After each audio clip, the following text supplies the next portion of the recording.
It's finally happening. Models at 8. Hello, how are you guys? Good to see you. It's your girl Pojo. Today we have a very special guest who hasn't been on the channel since we did a cousin taste test video. Don't bring that up. Yo, this is my cousin Brooke. So happy to be back. It's been a while. It has been a while. Still getting made fun of from that video. Oh my god. My descriptions were a little accurate. I mean, okay, we did like a taste test. Was it vegan alternative taste test? Yes. Yeah. And everyone liked the vegan food. Oh yeah, everyone It was did. great for the brand. But what do we have today in this bag, Brookie? We got some Trader Joe's vegan goodies that we're gonna taste test for you guys while we talk. Should we go through them? Let's just do it. All right, we got the Trader Joe's jerk style plantain chips, Simply Nutty bars, dark chocolate peanut butter and almond. Soft baked snickerdoodles. Let's just have a quick moment though before we continue because Brooke and I were beyond disgusted by the lack of options. Oh my god, it was bad. Like everything that sounded like it should be vegan, they threw milk in. Like They're peanut like butter crackers. sprinkle of milk in that. We can't catch a break. The disrespect. The disrespect, but it's fine.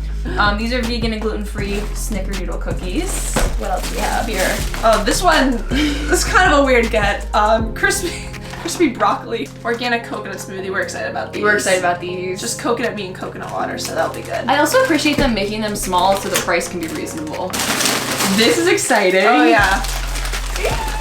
These are crispy crunchy mochi rice nuggets. We didn't really check the ingredients, but yeah, they're vegan. So yeah, I mean, Brooke and I have been wanting to film this for so long. So long. Crazy. It's so crazy because growing up, Mimi, my sister, who's 18 months younger than me, and Brooke are closest in age, so y'all were attached at the hip. Yeah.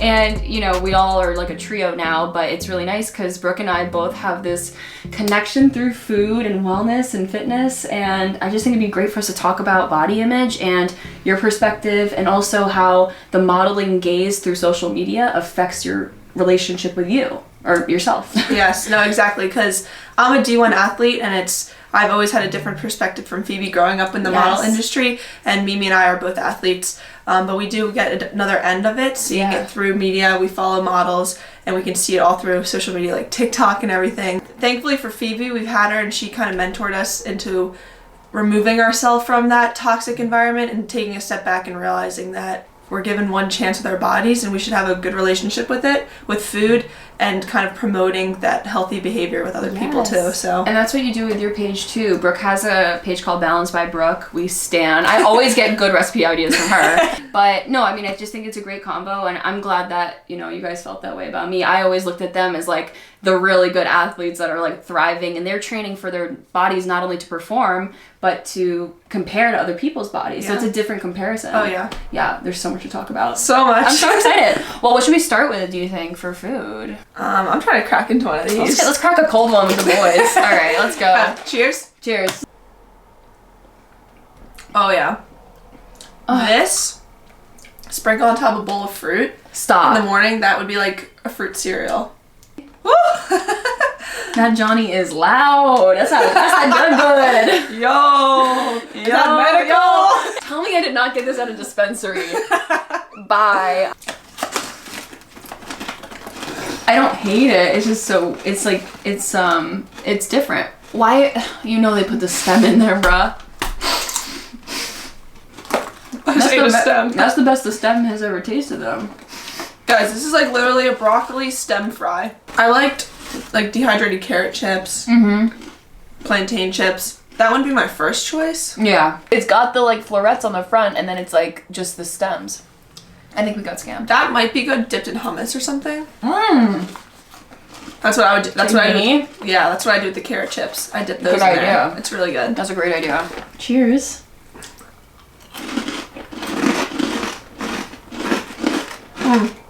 Those are really good. I know what it reminds me of. What? Pirate booty. Right? Yeah. That's literally what it is. This is a 10 out of 10, I think. I want to hear about everything, especially with growing up being an athlete, because I played soccer, but our family's big on sports. So how did that affect you as you were growing up through your teens? Because I know it's different from when we're really young. For me, growing up, I've always been really into fitness. I mean, our family, I don't know if they know, like, we have a lot of talent in the family. Talent is the word. Yes. So that's just what I've been around, and I think food and fitness kind of go hand to hand sometimes, where like in my mind, food is fuel. So when I come home from sports, I'm eating a lot and just regaining all the calories I lost, and that's just something that I've just grown up doing, eating a lot. For me, growing up playing sports, I just had a different mindset with food, but I know other people struggled with that same mindset that I had. For me, food was fuel with my fitness, with my games and everything, whereas other people, because they were working out so much, they knew that they were going to be eating so much, and that was a struggle to know that they need that food, whereas it created some like tension there. Yes. So like I have friends that have struggled with that, and I went to an all-girls private school. Eating disorders and lots of diet culture, bad relationships with food was just very common. And it's just sad that it was common and almost it was normalized in a way, like going to the lunchroom, would be sitting around a table and say there's an upcoming dance or prom coming up, and people would just like normalize not eating to like look a certain way to fit inside their dress or whatever, and it's almost they would use it with humor to offset just how negative and how bad it is. And that's just something that would make me very sad and angry, because I know that just because I'm not struggling with it, I just want other people to realize, like at the end of the day, you're amazing just the way you are.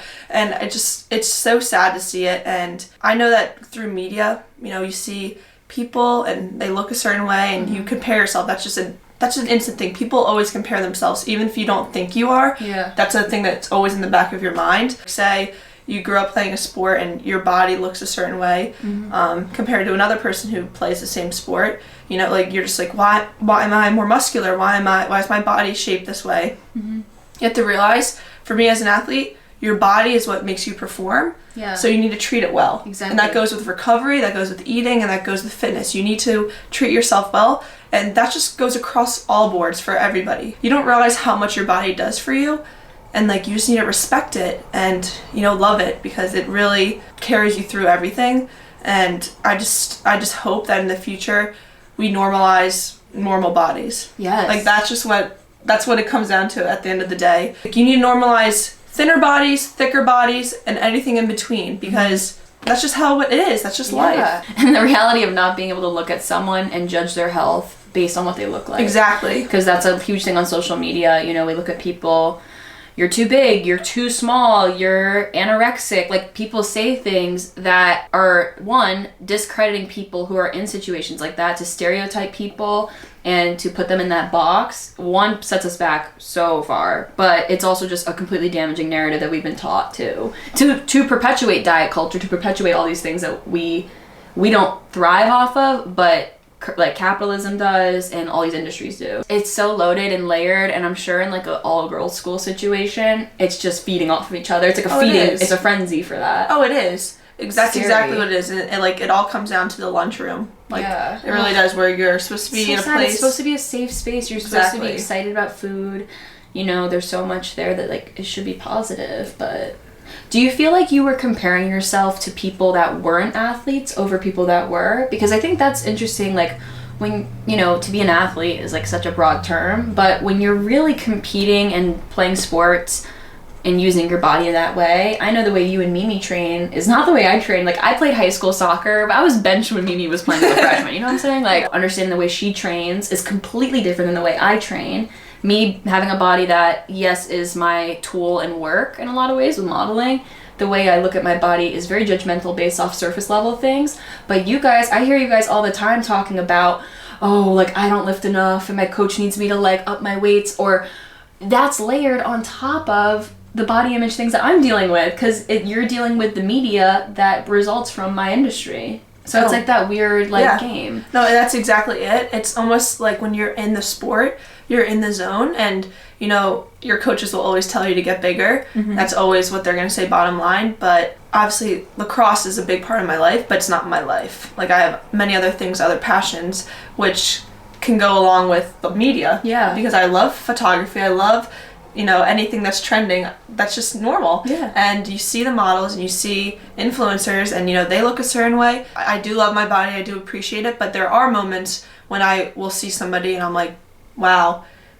wish that was me. And we don't think about truth. and we don't think about that person has been conditioned to post the way they post. They might have editing behind it. They might be struggling with food themselves. Like, layers to just so many layers. Onions have layers, people. Shrek, shout out my boy.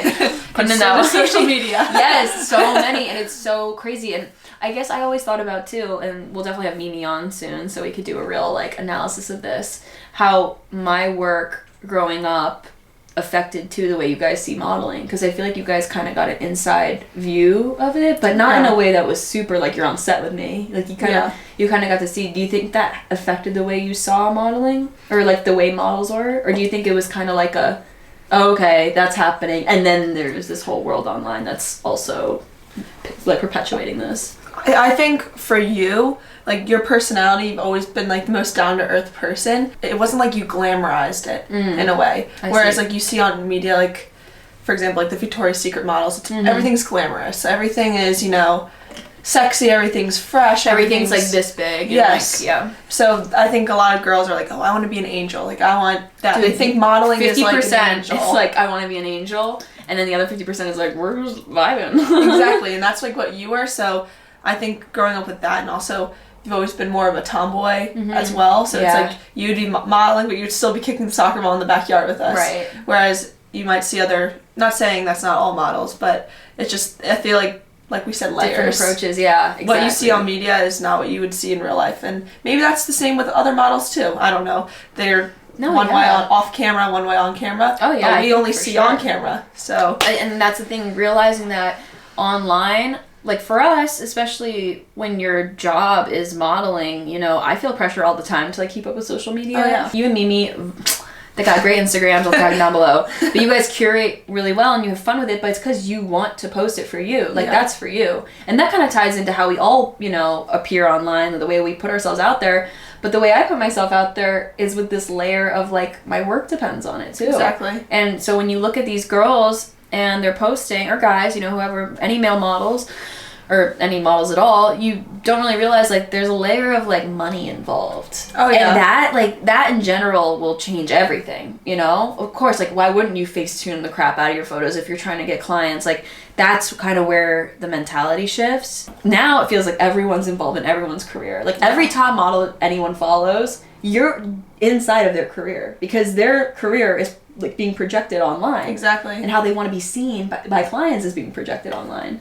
And that's how really scary. This is what we were talking about earlier, is filtering out those type of people Yeah. who, you gotta invite people that add to your life and cancel out the ones that, are just not doing it for not you. adding to your experience. Exactly. And not to say that all models are going to be someone you have to unfollow, but to say like there's a difference between appreciating someone's content and knowing it's like fueling you in a positive way or inspiring you or whatever. That's great. That's what Instagram's for. Exactly. And then there's a side where we have toxic tendencies and we spiral. I do it. We all do it. Like, we all have those moments.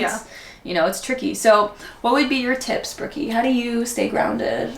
I think it's just being very picky with the people that you follow and following people that you think are supporting your values in a way. So I follow a lot of health and food Instagrams. If I'm being honest, I love following any of those type of influencers, especially families. That's like very entertaining. I get really involved. I think the kids are mine. Like, I'm like, oh, AJ and Cole, and then I'm like, wait, I don't even know them. These are children in Hawaii that live on an island. Literally, I've never been there before. That's exactly it. But I also do follow a lot of fashion influencers and models because I enjoy their fashion. I love their content. I think their Instagrams are dope, and I know that they put a lot of time and effort into them. And I respect that. I don't try to over engage in a way where I'm like trying to emulate them, try to idolize them in a way where I need to be them. You know, you can take inspiration from people and try to form it into like your own way, but my advice is just try not to idolize people in a way where idolization's so dangerous. Yeah, don't try to be someone else. Like, maybe take aspects of them and put it in your own way, but don't try to be them. I think there's a huge difference between being critical of people intrinsically and like understanding that it's you being able to digest the whole situation in a healthy way. Like, okay, I'm looking at this supermodel's Instagram. I love her style. She's super cool. I think she's really pretty. But there is a layer there that I feel insecure, or she makes me feel bad about my body, or she influences me to eat a certain way. Like, those are things we have to be very careful of. And that's exactly with when you see influencers filming what I eat in a day, you know? Oh my God, Brooke and I go back and forth all the time. We get so mad about this because it's just like, why? It's tricky. Like, for instance, I love sharing my food with you guys, as you know, and Brooke does the same on her Instagram. Exactly. Love sharing food inspo because I think it's important to see people, one, having a healthy relationship with food, eating intuitively, having fun with food, which is like why I love the cooking stuff. It's our creative outlet. Yeah, exactly. And not to say that all what I eat in a day are dangerous, but there are a large portion of them that are extremely dangerous, and I've seen them on TikTok. I've got kids even doing this, and they're influenced by other people that are dieting, and they post diet culture stuff. So I guess the point really is to just be critical of what you're looking at all times, and be careful. Don't like engage in it too much, and don't take it so literally. Like, especially with the what I eat in a day, like that's where it can get really dicey. People are thinking, okay, in order to look this way, I need to eat this, and do X, Y, and Z. Yeah, you look at someone, you're like, okay, they look like that because they eat this, so if I eat that, I'll look like that. It's like, no, it doesn't reverse, baby girl. This is just them. Let them do them, and you can do you. Exactly. And make sure it's for you, because you have to consider, like, you're a soft vessel that needs care, and you do not need to be restricting. Like, exactly. That's the stuff that is really dangerous, and some people just accidentally perpetuate it in those videos. Exactly. Really. And they're not all intended to be negative. No. Especially when you get comments with people asking like, please do this, please do this. They want to create for their audience, but you don't know who the audience is all the time. So just watch yourself sometimes when you're engaging in that. I feel lucky that you're into all of this, and I'm so grateful you've grown into such a bright person, and we've always been bright, but I'm just so happy we could talk about Couldn't have done it without my cousin. My little cousin. She's our role model, guys. Oh my God. Don't get it twisted. Stop. She's the one that helped Mimi and I through all of this and really opened our eyes. I'm just trying to be half the D1 athlete y'all are. I'm telling you. You guys should see me with my glute bands today. Brooke comes down, she's like, you better work out, Phoebe. I feel like a 3-year-old that's like, yeah, I'm so excited. I'm pretty much taking baby steps towards the fitness you guys are at, but today was so much fun. I'm so glad we got to do this. Please make sure you're following Brookie Cookie on everything. And we should make a fan account called Brookie Cookie for her. Have a great night. Eat something delicious. You deserve it. And we'll see you guys very soon. Bye. Bye. Oh. Okay, let me try. Oh, what? Oh no. Okay, D1. Okay, D1.